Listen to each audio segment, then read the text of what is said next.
What's going on, ladies and gentlemen? We're back with the 10.0 updates, currently out for Android and Steam. So, what's new? Well, no engineer sadly, but we got the next best thing in, Obyn. Ocean Guardian Obyn here. See, I already purchased him. I'm sure everybody was looking forward to the skin, as with all hero skins. Extremely game-breaking. But aside from that, there's also a new event here. See on the top right here, if you click the egg button here, we got a new collection events. So thankfully no more of those, collect pumpkins, candy, in the middle of the game thing. Apparently now you earn eggs alongside monkey money for beating maps, and then once you collect enough, then you'll be able to unlock some chests, or in this case a box. That's the first level, and then I guess the more eggs you collect, the higher tier you get. And we'll see what's inside this after we play one map here. And of course I'm going to choose a new map. It's a new intermediate map called Spring Spring. And we're going to choose hard mode. 15 eggs is what we get if we click here, which is just enough to put me over 20. So let's go right into it and see what's in the box after we beat this. So does this map look familiar? Kind of looks like Pat's Pond, doesn't it? Except, well, they both come from the left side and the eggs are on the right side, unlike Pat's Pond where, you know, it came on alternating tracks. But obviously this one's easier. It loops a few times on the top part and the bottom parts. So honestly this should be a breeze. But we're not looking at gameplay here. We're looking at some new tower changes. You know, every update now has had quite a few balance changes, so I'll go over them really briefly here.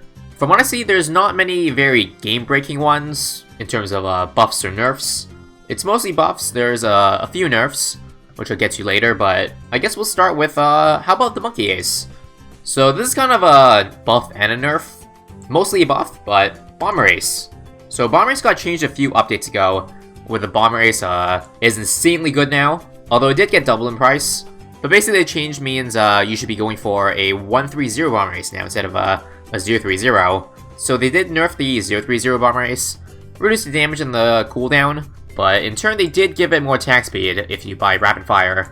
So I guess we'll try that first. In the meantime, feel free to look at Obyn's new sexy skin here. Anyways, apparently there was also a change to the ground zero that nobody noticed, and I didn't notice either, but basically, if you use the ability, the Bomber Ace would do a lot of extra damage for 10 seconds, yeah. I can see why nobody noticed it, because you only use the GZ for, you know, for the ability. And generally, if you use the ability, well, there's gonna be no Bloons on the screen, because you just wipe them all out with the ability. But it looks like now it does 10 damage permanently, which actually seems pretty good. So as if the ground zero wasn't useful enough already, well, they gave it another use, so I guess we'll take it. Anyways, let me just get this 130 Bomber Ace real quick, and I'll see if I can go for a ground zero later on, but again, this map is pretty easy, so I guess I can go for it whenever I want. But I'll just play safe here and get an intel sub. Pretty good on this map, as you see. Got the Dart Monkey for the long range. Let's get it. And yeah, next balance change. Well, we got Glue Gunner. Apparently Super Glue got a pretty nice buff. So it looks like they kind of met in the middle in terms of the stunning mechanic, because, you know, a few updates ago they changed the Super Glue to not stun anymore, but they kind of changed their mind a little bit. Looks like now only mobs and DTs get stunned permanently, but BFB slows are not 100%, they are 95% instead of 90. Looks like ZMGs are the same thing. Not much else to say here other than maybe it might be more useful than the Impale now. Although generally in my opinion you don't really need the full stunning potential. But who knows, actually it might be pretty good compared to the Impale. Although there's only one way to find out, by testing it. And next tower change, Mortar Monkey. Shattering Shells got nerfed. Only a little bit, 1k. Which I guess is understandable, because people only went for the Mortar because of that ability, the Shattering Shells. But actually may be a pretty big nerf to, you know, quad chimps. I haven't tried that yet, but if I were to try this update, well, that would hurt a lot.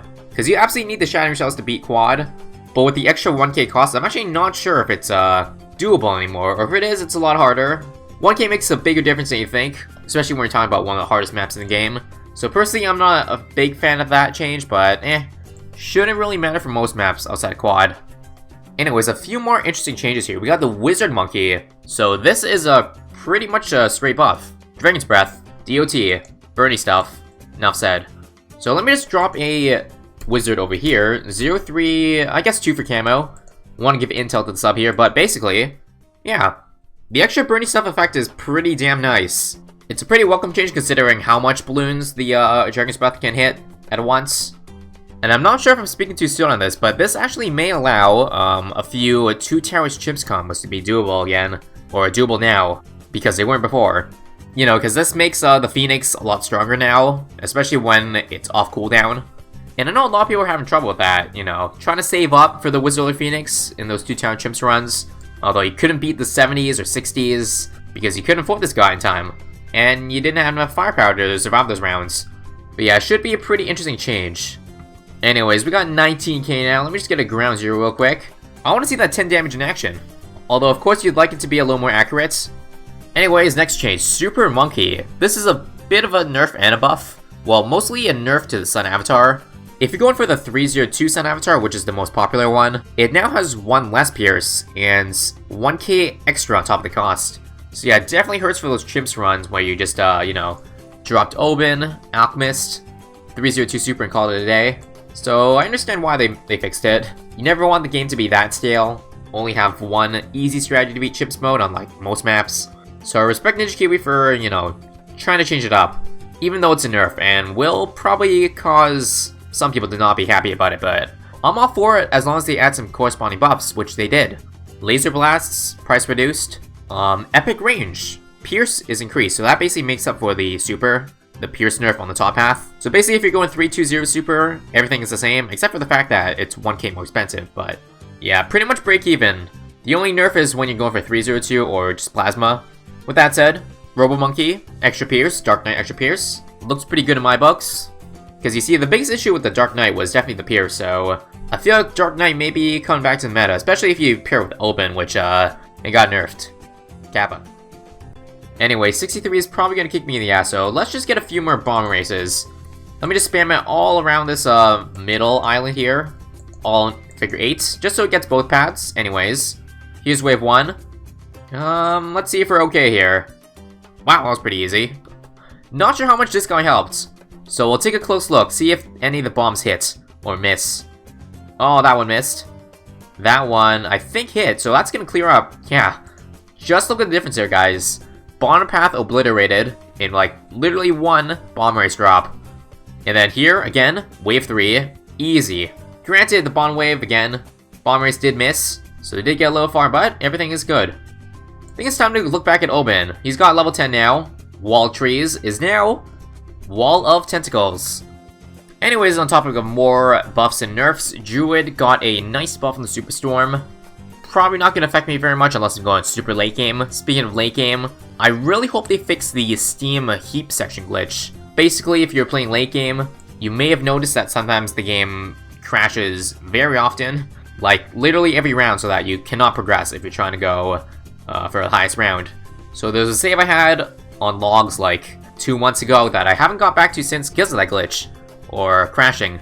So I'm not sure if the changes, the bug fixes here, go over that fix. So I'll have to see for myself, and you'll probably find out if you see a video on it on this channel anytime soon, because I really want to get back to that late game run. I mean, who doesn't love a nice hashtag epic late game? Anyway, Super Mines, whoa, 10x damage. Nah, just kidding. It's only on the base spike, so it's actually not as good as a buff as you think. Super Mines is still trash, trust me. If you don't trust me, then just comment and I'll make a video on it, as long as you ask me to. So that's it for the towers. Now for heroes. Quincy, price buff. Hell yeah. The best hero in the game got another buff. What is going on right now? And Churchill. You can see all the buffs over here, but I don't want to go over them too in depth right now because you'll see me go more in depth about it in another video coming real soon. Leave a comment if you know what I'm hinting towards. And that's about it for the balance changes. Now there's only one extra thing here, challenge editor. SRAM health can now be increased to 2000%. Nice. I think it was 1k% before. So I guess that's a pretty good change considering now people can make even more annoying challenges with max SRAM health, as if they weren't annoying enough. Anyways, before this game ends here, I just want to mention real quick, there's probably going to be a lot of people again complaining about the fact that there's no, well, new tower, new big change aside from the Easter event, but I don't know how many of you would consider that a big change. I would say it's just a, you know, little fun mini collecting event.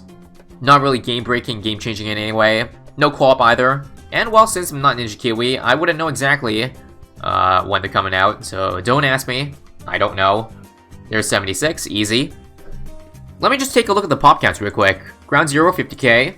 10k in the bomb races. So about 5x more damage than the other one. Sounds about right. You know, actually I have not used the Ground 0 ability yet today. I guess if I don't need to, then so be it. Anyways, back to what I was saying earlier. Just give it time, honestly. I know Ninja Kiwi is working really hard on the updates. And in my opinion, it's better to have a non-rush product. Even though we may have to wait a little bit longer to get it. May not even be next updates, or 12.0, maybe 13.0, or even longer than that. But I'm honestly fine with that. Because I'm having fun with this game, even without the new towers, or anything else, really. Although I personally would like a new expert map to tackle on. Even though I haven't done quad yet, it still may be nice to have another tough challenge to go around, because I know you guys love it when we go for those insanely tough achievements. And I think it's fun too. But in my opinion, I feel like the challenge editor is all I need right now. But yeah, again, we'll see. I'm not Ninja Kiwi, I don't know when they're coming out. All I know is that this game is about to end, with 21k in the baskets. Told you this map was easy. Easy as heck. Let me just drop another tentacles. Get the cash from this guy. Obyn's currently level 17, so let me just buy the last upgrade here. If you want to see what he looks like. Let me just see if I can sell a few towers here as well. If I can afford level 20, although probably not. Let me just see here. 12k. Let me sell a few more here. There's level 19. And let me sell a GC too, just to get to level 20 if you want to see what it looks like. There. Nothing really much to write home about. So, GZ now. And GG. There it is, guys. 15 eggs. That's going to push me over to 21 eggs. So let me just go back here and unlock what we got in this wooden box. I already know what it is, so I'll let you guys see what's in it. Collect. And we got... wow, a 010 Insta-Monkey Ninja. And a 001 Dart. Oh, yeah. Oh, man, those are going to be so useful to pair with my 600 Insta-Monkey collection. Oh, yeah, look at that. Look at that beauty. All these guys, useless. Only Insta that matters is this guy. Anyways, thanks for watching the brief rundown of the 10.0 updates. Hopefully you guys enjoyed. I'll obviously have more of this 10.0 update stuff coming really soon, so make sure to sub if you want to catch those videos, because there will be quite a few coming up soon to go over the rest of the update that I haven't covered yet. You know, maybe showcasing a few of the tower or hero buffs and nerfs. So yeah, thanks for watching, guys. I'll see you in the next video.